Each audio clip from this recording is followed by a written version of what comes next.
Bonjour à tous! Aujourd'hui, nous allons voir le Capricorne, le 10e signe du zodiaque. La dernière fois, on avait vu l'idéaliste Sagittaire. C'était un signe de feu et mutable, ce qui le rendait naturellement joyeux, festif, toujours en mouvement. Ça lui donnait l'envie de voyager, mais aussi beaucoup d'impatience. C'était quelqu'un de moralisateur et colérique. Tout ça, c'était en lien avec le mot expansion, ce qui le représente bien. Avec le Capricorne, c'est différent. Pour commencer, le Capricorne est un signe de terre, le dernier signe de terre. Le premier était le Taureau, le second la Vierge. Être un signe de terre le rend naturellement endurant, réaliste, concret, mais aussi lent. Et de plus, il a du mal à s'adapter. Ensuite, le Capricorne est un signe cardinal. Comme tous les signes cardinaux, il commence une saison. Pour rappel, le premier signe cardinal était le Bélier, qui annonçait le printemps. Le second, c'était le Cancer, qui annonçait l'été, et enfin la Balance, qui annonçait l'automne. Eh bien, le Capricorne annonce l'hiver. Et le fait d'être un signe cardinal le rend naturellement entreprenant, il prend des initiatives et c'est un moteur. Mélanger ce côté cardinal et ce côté terre nous donne notre ami le Capricorne, avec toutes ses caractéristiques propres à lui. Mélanger du cardinal et de la terre va lui donner beaucoup de sérieux. Il sera structuré avec un sens des responsabilités très élevé. De plus, ça va le rendre naturellement très ambitieux, mais il sera aussi très réservé. Et il n'accordera pas sa confiance comme ça. Il intériorisera beaucoup de choses, mais on verra ça après. D'un point de vue symbolique, le Capricorne annonce l'hiver. Et c'est le dernier signe de terre. Le premier, c'était le Taureau qui représentait la terre féconde. Le deuxième, c'était la Vierge qui représentait la terre de récolte. Et donc le dernier, c'est le Capricorne. Il représente la terre d'hiver, c'est-à-dire une terre froide, dure, qui se repose. C'est ce qui donne sa rigidité au Capricorne, ainsi que sa froideur. Une froideur seulement d'aspect extérieur. Car quand on apprend à le connaître et qu'il s'ouvre à vous, ça représente l'hiver. Il fait froid, mais l'intérieur des maisons sont très chaudes et accueillantes. Mais faut-il qu'il vous ouvre sa porte? La dernière fois, sur le zodiaque, on avait vu que l'idéaliste Sagittaire était juste ici. Eh bien, le réaliste Capricorne se situe juste là. Et son symbole, c'est ça. Alors oui, je sais, c'est bizarre, mais il faut pas chercher. Enfin, si vous voulez une réponse, c'est parce que ça représente un Capricorne. Et dans les mythes grecs, le Capricorne était une espèce de chèvre-poisson. Oui, vous avez bien compris. J'ai bien dit chèvre-poisson. Pas la peine de me regarder comme ça, je sais. À la limite, chèvre-miel, ça passe encore, mais là... Et ce symbole représente cette créature. Là, on a une espèce de tête avec des cornes, puis une boucle qui représente la queue. Alors oui, je sais, c'est bizarre, mais c'est comme ça. Et vous pouvez retrouver son symbole sous différentes formes. Comme là, sur le thème astral, c'est une espèce de Z. Là, il y a aussi une boucle qui représente la queue. Il y a tout un tas d'autres symboles s'y rapprochant. Mais bon, bref, le titre du Capricorne, c'est « Nous réalisons ». Car après s'être transformé en profondeur avec le Scorpion, puis avoir voyagé à travers le monde et ouvert notre esprit avec le Sagittaire, nous avons enfin de bonnes bases pour pouvoir se construire et arriver à la réalisation personnelle.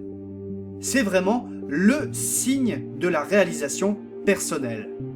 Le mot du Scorpion était la transformation. Et celui du Sagittaire, c'était l'expansion. Eh bien, celui du Capricorne, c'est la réalisation. Et d'ailleurs, c'est un être très ambitieux et qui ne compte que sur lui-même pour parvenir à ses fins. Il fera preuve de beaucoup de patience et d'énergie pour y arriver. Sa maison en analogie est la maison 10, également appelée le milieu du ciel. Sur un thème astral, il représente le zénith, le point culminant du ciel. D'ailleurs, dans certains livres, vous pourrez lire que cette maison s'appelle également la porte des dieux. Pourquoi la porte des dieux?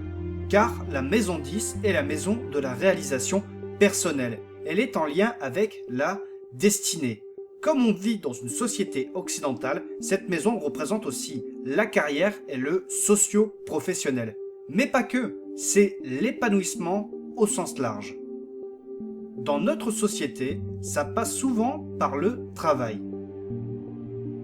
Attention, il ne faut pas la confondre avec la maison 6 qui représente le travail au quotidien pour notre bien-être. La maison 10, c'est vraiment l'épanouissement de soi. Pour information, c'est une maison très importante. Elle l'est autant que l'ascendant et on a tendance à l'oublier. La planète du Capricorne, c'est Saturne. Et Saturne, c'est la planète de la structure. C'est ce qui va rendre le Capricorne aussi sérieux, structuré et réaliste. Car pour une bonne structure, une bonne ossature, il faut du sérieux, être organisé, ainsi que beaucoup de temps. C'est pour ça que le Capricorne a souvent besoin de temps pour faire des choses. Après tout, c'est un signe de terre. Ça le rend aussi très patient et très endurant pour pas mal de choses. Même si ces dernières années n'ont pas été très faciles pour eux avec le transit de Pluton. Mais on reviendra là-dessus dans une autre vidéo. Avec Saturne, c'est pour ça qu'il a besoin de beaucoup de temps pour s'ouvrir aux autres. Il veut être sûr de pouvoir leur faire confiance. Il a besoin de bonnes bases. Et dans sa vie, un Capricorne ne fera confiance qu'en réalité qu'à très peu de personnes. C'est Saturne qui quelque part le limite, à tel point que lui-même parfois s'en veut d'être comme ça. Si vous êtes Capricorne ou ascendant Capricorne, ou alors si vous avez des trucs qui se baladent en Capricorne, il faut aller voir l'état de Saturne. C'est important. Le Capricorne est un être qui a beaucoup de qualités. Ce besoin de se réaliser le rend naturellement très sérieux et lui apporte beaucoup de profondeur. Avec lui, vous pourrez avoir des discussions très profondes, comme avec le Scorpion par exemple. Comme je disais précédemment, il a un sens de responsabilité très développé. De ce fait, dans sa jeunesse, il est très vite mature. On dit souvent que les Capricornes naissent vieux et qu'au fil des années, ils rajeunissent en vieillissant. C'est bizarre ce que je viens de dire, mais c'est vrai. Une fois qu'ils se sont réalisés, ils commencent à se lâcher et peuvent devenir de véritables gamins étant vieux. Comme ils ont un sens des responsabilités très élevé, ils sont aussi très dignes de confiance. Chez eux, la confiance est quelque chose de très sacré. Ils ne vous trahiront jamais, sauf si vous les avez trahis. Et en plus, il ne vous fera plus jamais confiance. Ils sont aussi de nature très efficaces. Ils ne veulent pas échouer. Ils veulent la perfection. C'est ce besoin de réalisation qui les pousse à faire ça. Du coup, ils sont aussi très réalistes et très prudents. Et ce, grâce à Saturne. Ils ne partent pas trop dans des délires d'idéalisme comme le Sagittaire. Ils sont les pieds sur terre, ils sont lucides. Ce besoin de réalisation le rend aussi très persévérant et très réfléchi. C'est un signe de terre après tout. Ils savent s'armer de patience et de courage pour atteindre leur but. Son lien à Saturne lui donne aussi le sens des valeurs et du respect. Il déteste vraiment le manque de respect, surtout envers lui-même. Le Capricorne a tout un tas de qualités, mais il a aussi ses défauts.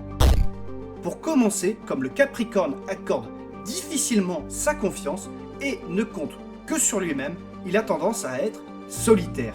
Et souvent, ça le ronge, car il peut se sentir seul. Pour lui, ses vrais amis ne comptent que sur les doigts d'une seule main.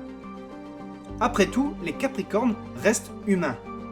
Ils ont aussi des moments de difficulté et ont besoin de parler. Mais ils préfèrent tout garder à l'intérieur. De plus, le Capricorne est quelqu'un de très fier. Il ne va pas montrer ses faiblesses au grand jour. Il est très renfermé. Il ne veut pas passer pour une pleureuse. Mais bon, c'est pas terrible de faire ça, car intérioriser, ce n'est jamais bon. Il doit apprendre à s'ouvrir un peu plus aux autres, car au fond de lui se cache souvent de la tristesse. De plus, le Capricorne est un signe de terre, en lien avec Saturne. Il va faire preuve de beaucoup de rigidité.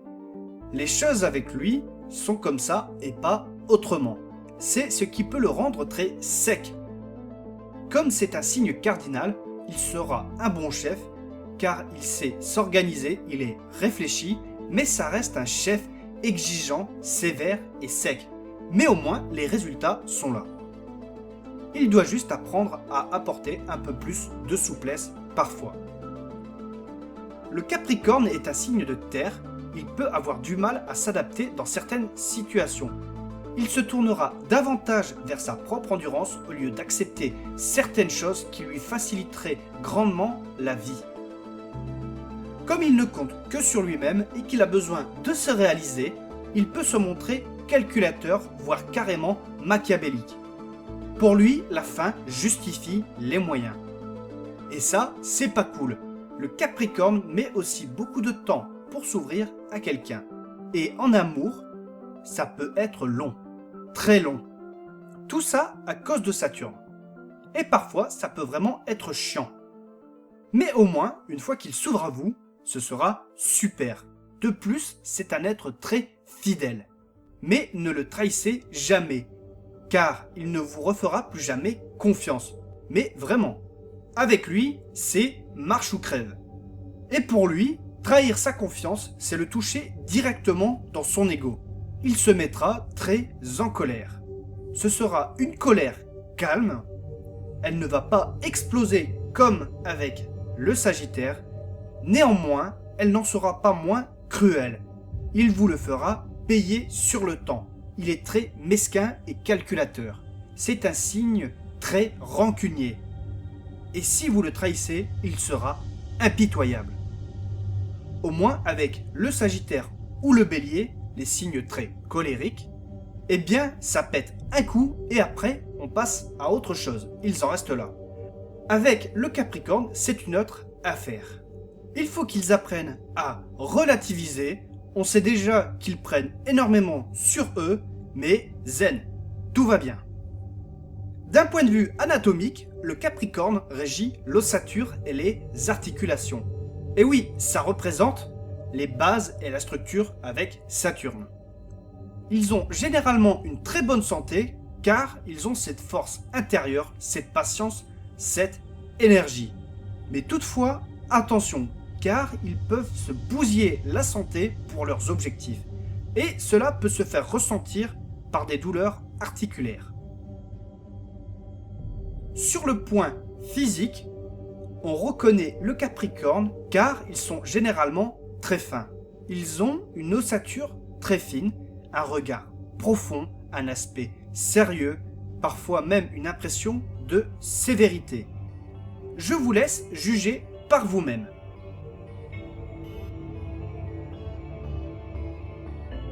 N'oubliez pas que ce sont des généralités. Il faut prendre le thème astral dans son intégralité. Sur ce, cet épisode touche à sa fin. J'espère qu'il vous a plu. Si vous avez des questions, n'hésitez pas à les poser. Je vous répondrai en commentaire. Ou alors, vous pouvez les poser via Facebook ou Twitter. N'hésitez pas non plus à vous abonner, à appuyer sur la petite clochette et pourquoi pas à partager la vidéo. Ce serait super. Et sur ce, un gros bisou et À la prochaine.